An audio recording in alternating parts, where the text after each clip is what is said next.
Hello and welcome to this presentation on fatigue risk management for employees.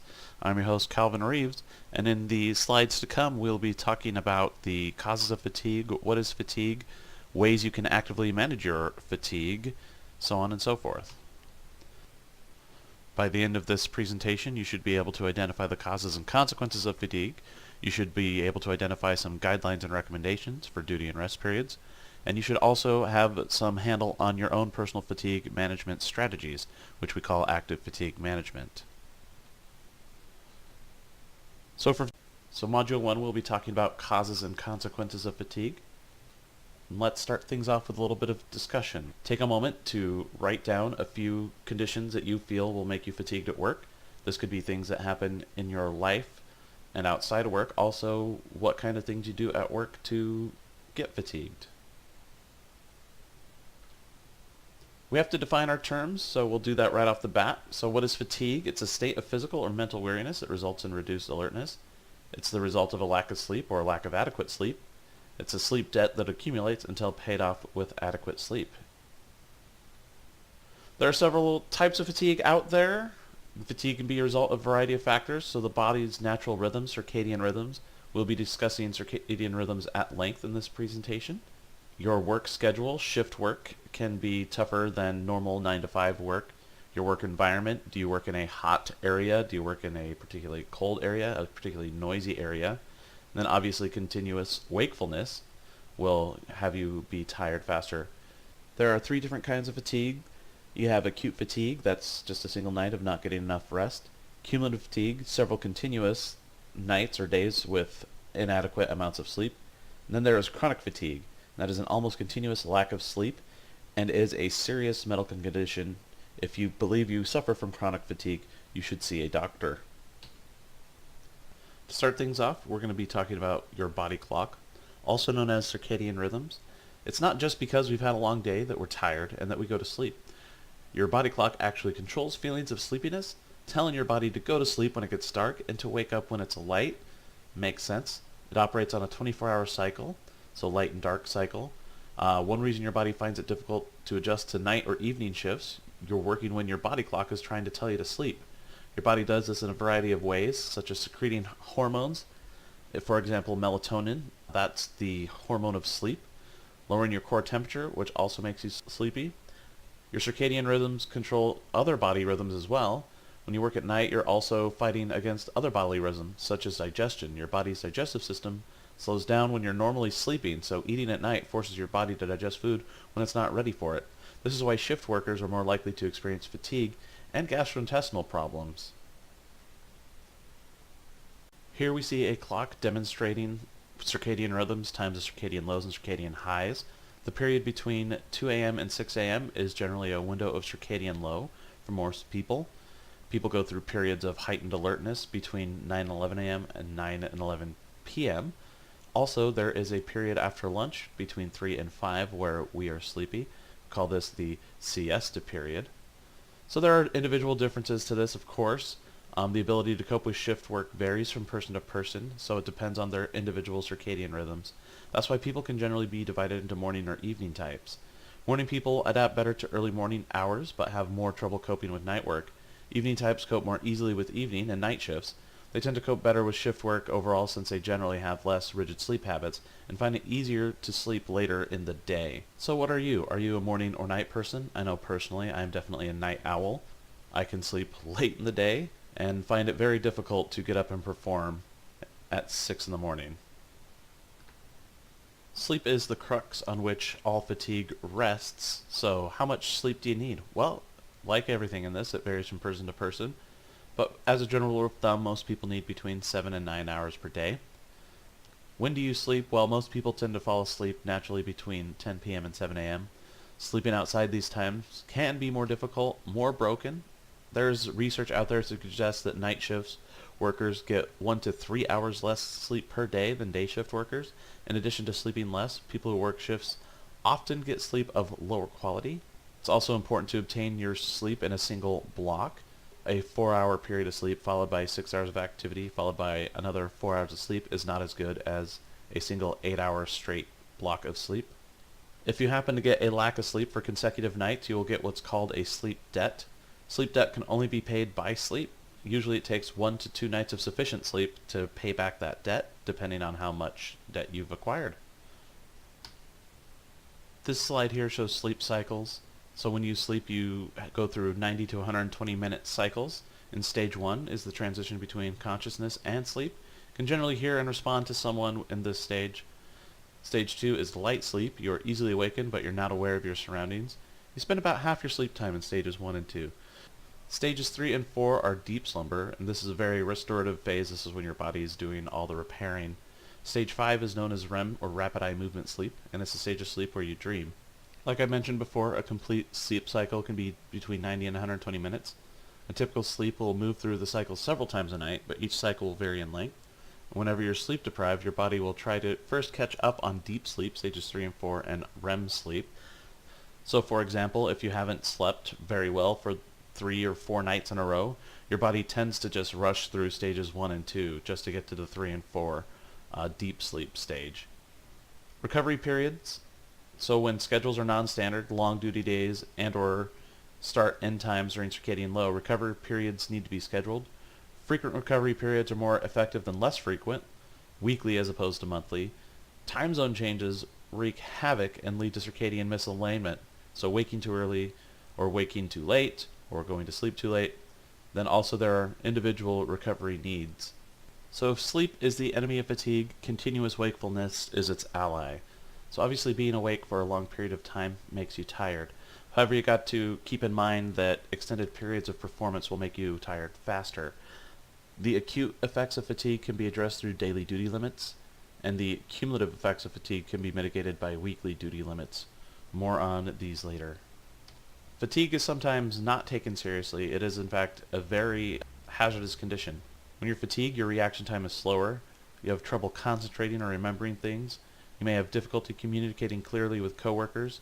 You may fall asleep on a job, and there's a greater risk you'll make a safety-critical mistake. There are particular times of the day when the risks associated with fatigue are higher, so midnight to 6 a.m., especially 3 a.m. to 5 a.m., the low point in the body's circadian rhythm that governs alertness and performance, the beginning and end of shift when handover occurs.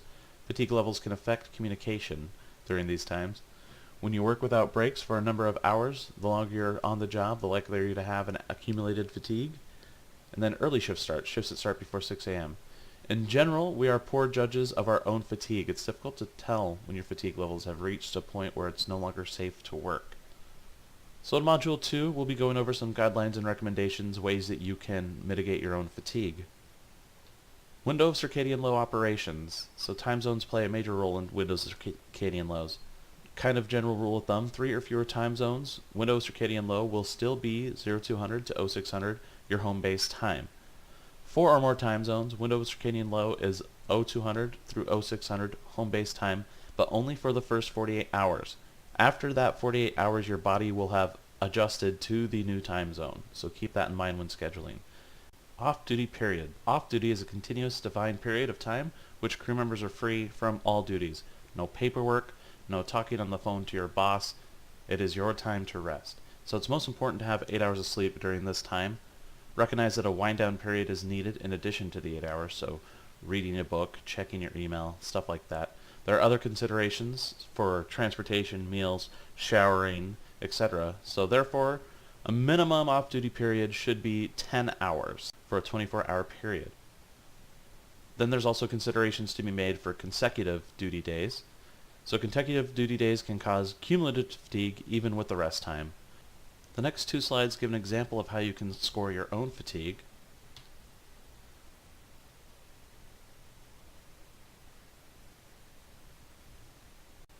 This table here just gives you an example of ways you can score your fatigue and manage your own fatigue risk management.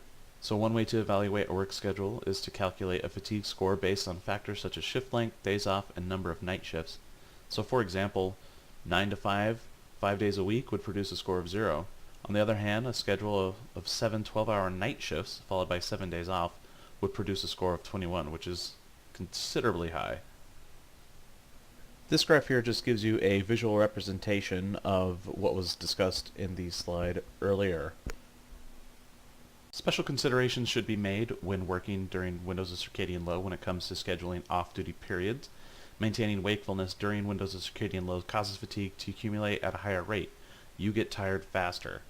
There's a higher potential for reduced performance. So off-duty periods after a window of circadian low duty should be increased to a minimum of 12 hours. Again, crossing time zones can make scheduling off-duty periods much more complicated. So when you spend 48 or more hours and when you are 4 or more time zones away from your home base, recovery should be increased to 48 hours to give your circadian rhythms a chance to readjust to the home base. So monitoring fatigue systems in yourself and in other employees can be a good strategy for maintaining a fatigue-free environment. So identify employees who show signs of fatigue. For example, you can catch someone yawning 3 or more times in 15 minutes, maybe bring it to their attention. A system of reporting also allows the company to take measures when the risk is considered high. So what are some common symptoms of fatigue? Go ahead and take a moment here to write some down. So here are some fatigue proofing strategies. You can have increased monitoring, working in pairs or double check systems. So increased monitoring can be as simple as informal and frequent conversations with your supervisor or other coworkers. You can also do task rotation or moving critical tasks to daytime. These can all help ensure that safety critical work is not at risk from fatigue. Also, you can move monotonous tasks to the daytime as well. Monotonous tasks can worsen feelings of fatigue as much as those that require intense concentration. Take additional breaks. A break of 10 to 20 minutes is usually enough to improve your performance in the short term. Research has found that performance starts deteriorating after 2 hours on high-demand tasks, so use your break to do something to improve your alertness, like getting some fresh air, some light exercise, having a coffee, drinking some water. Then, of course, there's always napping. So taking a 20-minute nap can improve alertfulness, but don't forget about the sleep inertia effect. Give yourself 10 to 20 minutes to wake up fully before starting to do work. Finally, Module 3 will be going over some elements for active fatigue management, ways that you can take control of your fatigue. First things first, get the sleep you need. Seems pretty obvious, but there are some tricks and some things maybe you're doing wrong that you didn't even know. So you want to set up your bedroom for sleeping. So you want to make the room as dark as possible. Light tells your body to be awake, so blackout curtains, blindfolds, things of that nature. Make sure the temperature is right in your bedroom. They recommend 64 to 75 degrees Fahrenheit. Again, a cool body temperature tells your body it's time to sleep. Move distractions to another room, so your bedroom should be for relaxing and sleeping. Things like televisions, computers, even if they're not turned on, just the fact that they're in your room can cause your body to want to be awake. And then make sure you won't be disturbed. So turn your cell phone on airplane mode. Make sure everyone knows that it's time to sleep. This could take a little coordination with the people you share your household with, whether that's your family or roommates. It's also important to develop good sleeping habits. So you can start a regular bedtime routine. So doing little things like brushing your teeth every day in the same order before bedtime can train your body that it's time to sleep. So even during the day. So if you find yourself having to sleep during the day, has to be a wind down period. It's better to relax a little before trying to sleep. So a little light exercise can sometimes help, although avoid anything strenuous. Be careful what you eat or drink before bed. Your body is programmed to digest food during the day, so it's better not to eat a big meal just before bedtime. A light snack may be okay, but avoid anything with caffeine, such as coffee or energy drinks. Alcohol is not a good idea either because you won't sleep as deeply and don't wake up feeling as refreshed. Try not to toss and turn. If you can't get to sleep, it's sometimes better just to get up and do something relaxing instead of tossing and turning. Try reading or taking a bath or doing some stretching. And if you're going to be having to work different shifts, try to adjust your bedtime gradually. During the day, if you find yourself fatigued, taking a nap, if that's an option, can be an excellent way to manage that fatigue. So naps can supplement sleep, not replace it. So a nap will not take the place of a full good night's sleep. So 10 to 20 minute power naps can improve alertness and communication and mood.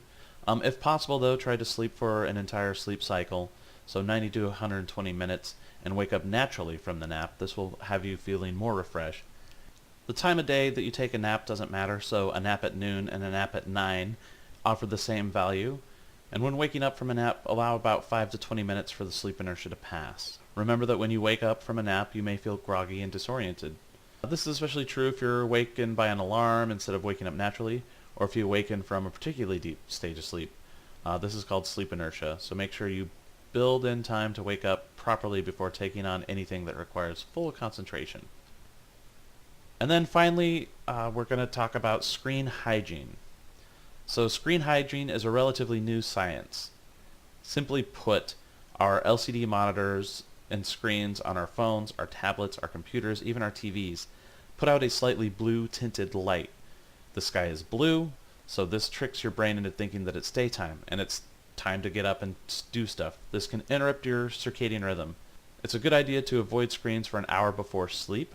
However, sometimes this is not possible, so there are apps out there to help, such as Twilight for phones and tablets and F.Lux for computers. They simulate dusk on your screen, adding a red tint, telling your brain it's time to go to sleep. However, paper books are still some of the best options for winding down, and we're not talking e-readers, actual physical paper books that you go to the store and buy. Another important element in fatigue management is to stay hydrated. Dehydration makes you feel tired, so when your body is low on water, it tries to conserve what you have left. It does this by slowing down your activity in your body. This can make you feel sleepy. Being dehydrated can also make you feel lightheaded or cause headaches. Your working environment can make you dehydrated faster. You should pay particular attention if you're working hot, dry, or air-conditioned environment, or if your job is physically demanding and makes you sweat, or if you're just sweating in the heat. Be careful what you drink or eat, so coffee, tea, soft drinks, alcohol, and salty foods all make you feel thirstier. Kind of as a rule of thumb, adults should get about 64 ounces of water a day. That's 1/2 of a gallon for those of you keeping track. Another strategy for mitigating fatigue is the smart use of caffeine. Now, aviation, we run on coffee, we run on caffeine. We are a caffeine culture. Caffeine is the most widely used drugs in our society. It is a stimulant. Many people use caffeine in strong coffee or tea to get their day started and fight off feelings of fatigue as the day wears on. But you got to make strategic use of caffeine. So if you drink multiple cups of coffee throughout the day, or if you 1 cup at the same time every day, your body adapts to the caffeine and it becomes less effective. So try avoid drinking caffeine unless you're really tired and you really need it. The effects of caffeine last up to 6 hours. It takes about 20 minutes to take effect. You need to be careful, though, that you don't develop a dependence or a tolerance. Your body quickly builds up a tolerance to caffeine. The more regularly you use it, the more it will take to keep you alert when you really need help. You can also develop dependence to caffeine, so many people will actually develop withdrawal symptoms from caffeine if they try to go without. Remember that stimulants only hide or postpone the effects of fatigue. They do not replace the need for sleep. Eating right can also play a role in your fatigue management strategies. So you got to be careful about what you eat. Maintaining blood sugar levels is key to controlling ups and downs in energy. The way blood sugar levels react to food is known as the glycemic index. For example, snack bars or sugary foods can give you a rush of energy, known as a sugar high, but that's usually followed by a low that makes you feel tired again. Foods like potatoes, pizza, and white bread have a high glycemic or sugar index and can also make you feel sluggish. So for example, eating a tuna sandwich on brown bread will keep you going longer without getting tired. Tuna packed in water is high protein, low fat, and brown bread has a lower glycemic index than white bread. Physical exercise can help with your fatigue, so it's good for your overall health. Regular exercise helps you sleep well, stay healthy, and feel fit. It may not be easy to find a regular time to exercise if your work schedule keeps changing, but you don't need to join a gym or a local sports team to enjoy the benefits of exercise. You just got to find something you enjoy doing that gets your heart rate going. Any activity to get your heart rate elevated for at least 20 minutes is good, whether that be hiking, playing pickleball, basketball, or even just walking in the park. Another fatigue mitigation strategy is known as restorative breaks. So performance can decline when spending long times on one task. A restorative break are periodic times where one person or pilot disengages from the task at hand. Restorative breaks should be taken about every hour. They can include things like in-seat stretching, or more active breaks can be as simple as standing and stretching. So this concludes our presentation on fatigue risk management. I appreciate your attention, and hopefully these strategies come in handy down the road. The following are just useful appendices and charts. So this appendice here gives a simple interpretation of combining daily recommended maximum duty periods with minimum rest periods. These are simple calculations and should be only used as guidelines, as well as the other charts to come.